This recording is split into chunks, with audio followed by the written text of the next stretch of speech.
तो नोंथांनिफ्राय आं मोनथिनो थाखाय आखायाव लागोन जिहेते बिटिआर गोजोन गोरोबथा जाबाय गोरोबथा जाखांनायनि उनाव दा नोंथांमोनजोंनो समानै खामानि मावफाग्रा बा नोंथांमोनजोंनो संग्रामाव गोलाव सम थाबोनाय बारग' थामहिनबा आथिखालाव बारग' एनडिएफबि बिथांमोना नाथाय जातिखौ लानानैनो बिथांमोना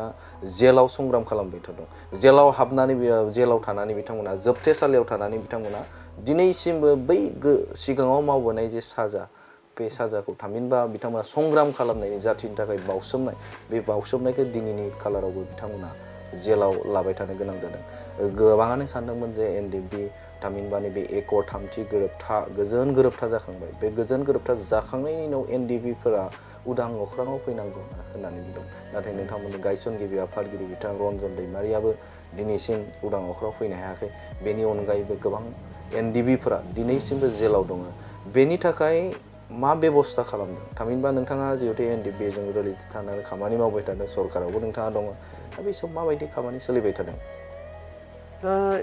एकर्डनि समाव जिखौ एकर्ड खालामलांबाय बिटिआर एग्रिमेन्ट खालामलांबाय बिनि थ्रुदैथ' जों सागान होनाय टाइमावथ' एनडिएफबिनिबो दङमोन एनडिएफबिनिफ्राय रन्जन दैमारि सारबो दङ गबिन्द बसुमतारी सारबो दङमोन बा सावरायग्रा सारबो दङमोन बे समावहा बिथांमोननि रायलायनायखौथ'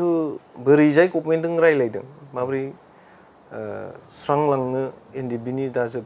जोबथेना थाजानाय आनखि रन्जन दैमारि सारा गावबो कनभिटमोन दा बेखौ माबोरै रायलायना सुक्ति खालामखो बेथ' बिथांमोननि सायाव सोनारगोन दा आं बेखौसो बुंनो नागिरो जिहेतु जोबथेसालियाव दा बिथांमोना दङ बेखौथ' नों आयेनखौ बा कर्टखौ डिनाय खालामनानै रावखौबो लाबोनो हाया सोरबा रागा जोंब्रबनानै बा इमसनेल जानानै रावखौबो बहनाबो लाबोनो हाया गतिके आयेनखौ लानानै मानाव गेदेर प्रमद बर' सारा आवगायदों बिथांमोनखौ जेरैखि जाया बख'नांगौ बिथांमोना जोंनिनो बिदा फंबाय जोंनिनो फिसा बेबायदि सिन्ताजों बे खामानि मावदों आरो बे खामानिखौ लानानैनो मैया थांनाय 22 तारिखनि मैयानि दिनाव जेसे 56 जन जेलाव थानाय न'खरनि गारजेनफोरखौ लेंहरनानै जिफोरखौ बिथांमोना बुजियाखै न'खरनि गारजेनफोरनो बुजिहोदों मोनथिहोदों आयेनजों जोङो मालाबाबो जुजिनानै बिथांमोनखौ बख'नो हाया रागा जोंनानै बा बायदि रोखोम सावरायनायजों जों बिथांमोनखौ बख'नो हाया गतिके बिथांमोनखौ बख'नोबा जों आयेनगत भाबै बिथांमोना जि साजाफोरा दा भुगिनानै दं बिथांमोनखौ आयेननि थ्रुदैसो बिथांमोनखौ बख'नो हागोन बेफोर बाथ्राफोरखौ सारा क्लियारलि बुंदों न'खरनि आर्थिक बेबस्था बिथांमोननि आर्थिक बेबस्थानि थाखायबो प्रमद बर' सारा बुंदों जे बिथांमोननि न'खराव जुदि आर्थिक माबाफोर उसुबिदा दङब्ला जों निस्सय मावफुंलांगोन बे खोथाखौबो बुंदों माने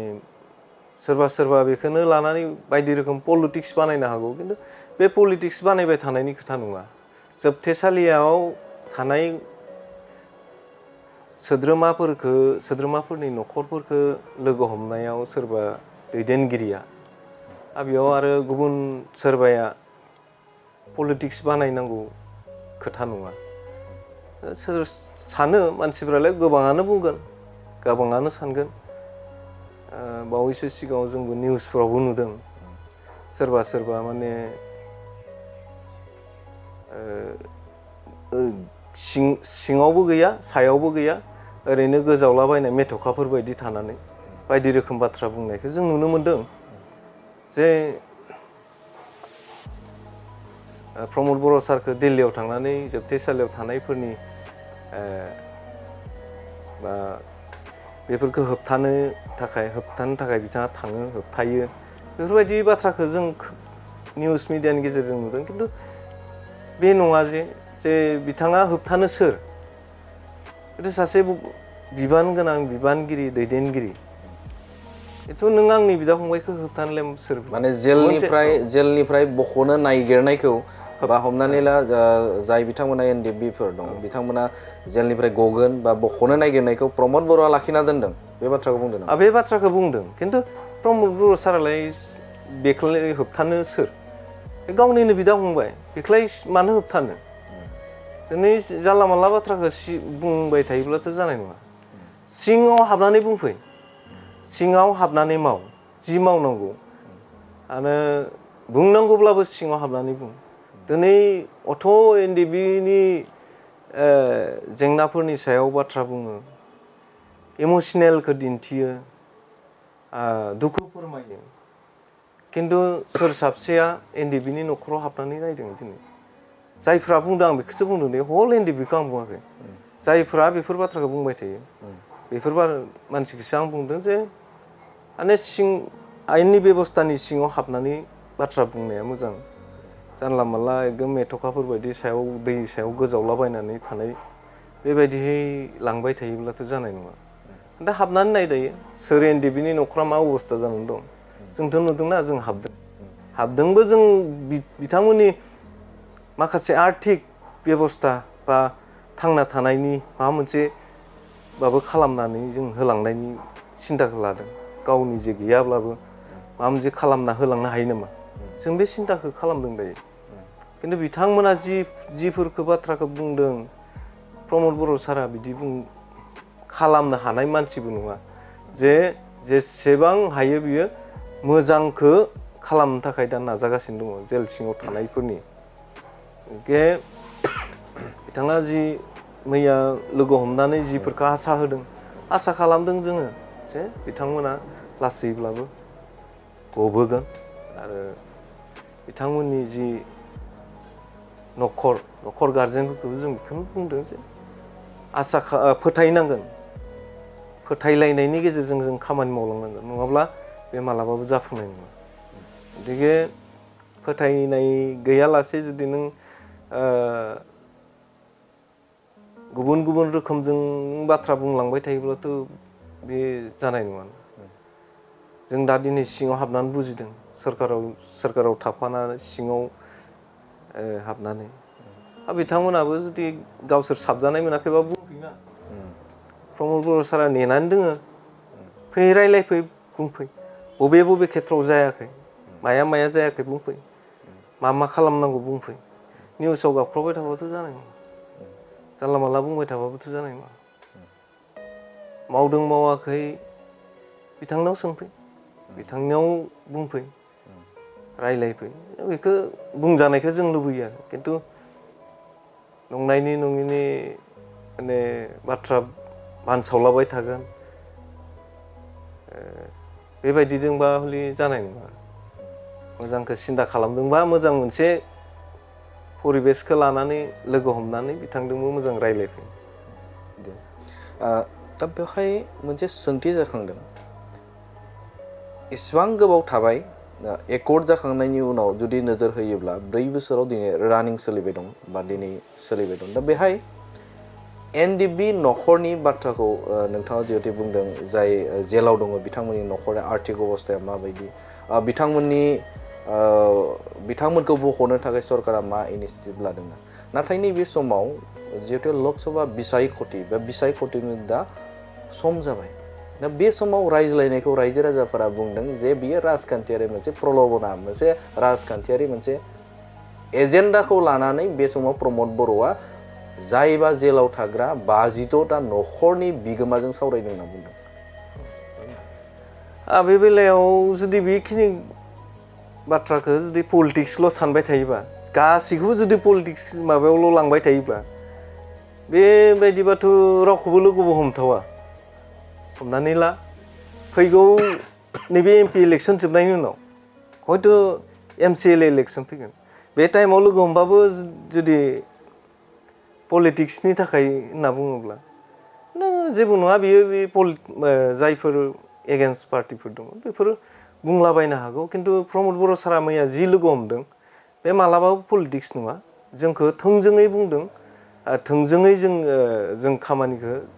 बिथोन होजानाय बायदियै जों मावदों मावनानै लोगो हमदों बेबायदि पलिटिक्सनि लेभेल एंगेलजोंबा मैयानि जि जोबथेसालियाव थानाय न'खरनि फेमिलि बिसोरखौ लोगो हमदों पलिटिक्स जानो हाया आं बेखौ नुहुरदों आरो सोरबा सोरबा बुंनायाथ' अनेकानो बुंगोन दायो इलेक्सननि सम अनेक बाथ्राखौनो फोलावलांबायबो थागोन रायलायलांबायबो थागोन दा बेखौ गासैखौबो पलिटिक्स होनना सानोबा जेबो खामानिखौनो मावनो हाया दायो आं बेखौ नुहुरदों आरो बेखायनो रायजो राजाया बेखौ साननाङाथों एसे मोजां सिन्था खालामनांगौ जिहेतु गासैखौबो बे एंगेलजों जों लाना थाङोब्ला जों गाव गावहानो खहा दं जों गाव गावनो भुगिनो गोनां जागोन दिनैनि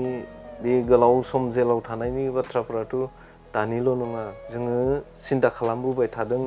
होननानै सानजायो बयबो सिन्था खालामदों आरो जोंबोथ' गाबदोंना जोंबोथ' दुखु नाङोना जोंजों लोगोसे थाजाबोबाय जाजाबोबाय आरो जोंबो दुखु नाङो जों दुखु नांनायजोंनो जोङो सिङाव हाबनानै जोङो बुंदों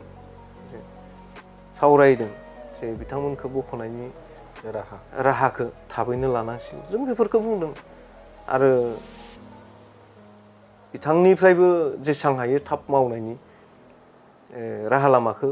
नाजागासिनो दङ जिहेतु माखासे कनभिट जाना थाखानाय कनभिट जानाय जिखुनु रागा जोंनानैसो जों जेलनिफ्राय एकदम बख'नानै लाबोनो हाया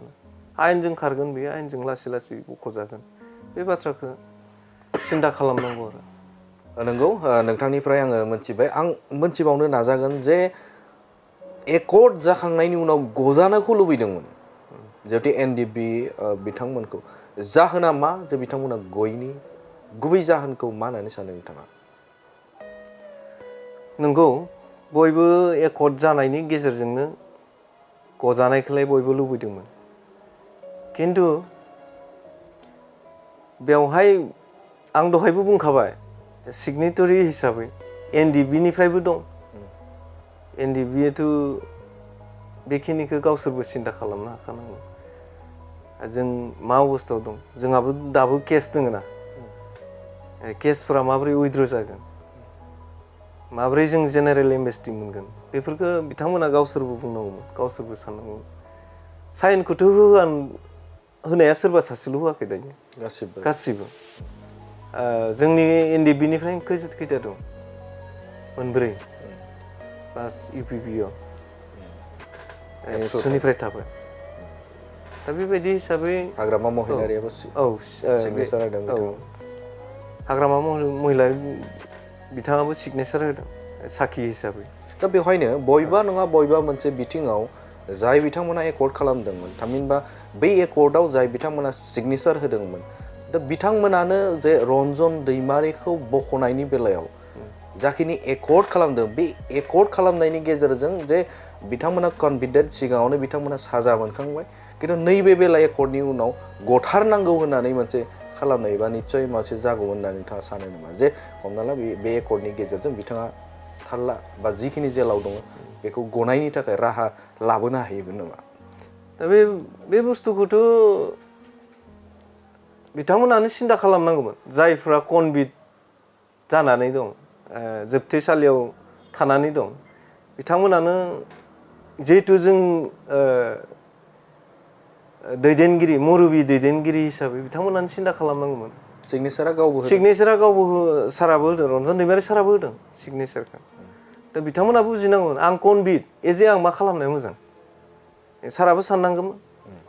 दिनै सोरबा सासेखौल' दाय होबाथ' जानाय नङा सासेनिल' दाय गैया बेवहाय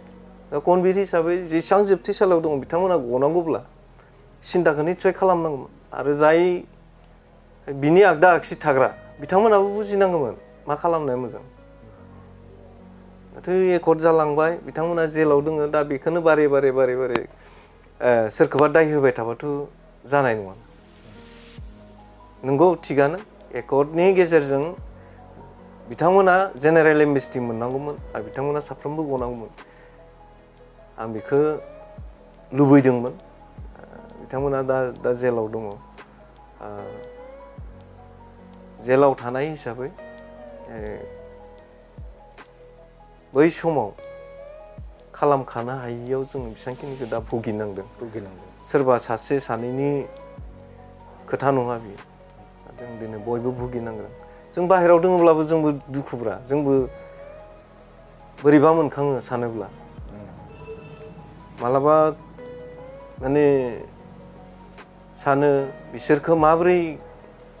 बिसोरनि न'खरफोरखौ माबोरै मोजां माबा मोनसे खालामनो हागोन जों बेफोरखौबो साननाय दं बाहेरायाव दोङो हिसाबै सोरबा सान्तियै दोङो सोरबाया बे नङा आरो माला बख'नो हागोन जों बेखौ सरकारखौ जों बेखौनो खावलायो जे बिटिआर गभर्नमेन्टनि मानाव गेदेर प्रमद बर' साराबो मैया बे खोथाखौनो बुंबाय जे बिथांमोनखौ थाबैनो बख'नायनि बेब'स्थाखौ खालामगोन होननानै बिखौबो जुदि पलिटिक्स होननानै सानोब्ला बेबा हले जानाय नङा आरो दा बेनि गेजेरावनो बुंनो नागिरो जिहेथु खालामगोन रन्जन दैमारिखौ मावगोन सरकारनिफ्राय जेलाव दिहुननायनि थाखाय बा जेलनिफ्राय दिहुननो थाखाय सरकारा मावबाय दं होननानै बुङो बा थाबैनो जेलनिफ्राय उदां अख्राङाव लाबोगोन होननानै बुङो नाथाय गोनल' जाना थायो बाथ्राया इन फिउचारल' जाना थायो नाथाय बिथांमोना बा बिथांमोननि जा केस उइथड्रबल जानायखौ नुवाखै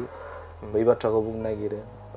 रायजो राजाफोरा आरो बेनि गेजेरावबो बिथाङा माब्लायालागै गनायनि मोनसे सम्भाबना दं होननानै नोंथाङा सानो जिहेतु नोंथाङा खाथिसिनावनो बिटिआरनि खुंगिरि प्रमद बर'नि खाथियाव नोंथाङा थानानै खामानि मावो हिसाबाव माब्लासो उदां अख्राङाव फैनो हागौ बै 5/26 जोहोलावफोरा एक्जेक्ट बाथ्राखौ जुदि बुंनो थाङोब्ला माखासे साननोबो गोनां जायो दा बाथ्राया बेनो जे दा कनभिट जानानै जेसेबां दङ आरो जायफ्रा दिनैसिमबो बिसार खालामजायाखै बिथांमोनबो दङ गासैखौबो बख'नायाथ' खनसे लागावनो बख'नाय बे इम्पसिबोल बेखाय स्टेप बाय स्टेप थांनायनि राहा लामाखौ लादों आयेननि थ्रुयै आयेनजोंसो जों जुजिनांगोन नालाय आयेननि गेजेरजोंसो जों थांनांगोन बेखायनो स्टेपहै थांनानै जों सिन्था खालामो नैबे इलेक्सननि उननिफ्राय माबा मोनसे रिजाल्टखौ मोनगोन बेखौ जों आसा खालामना दोङो आरो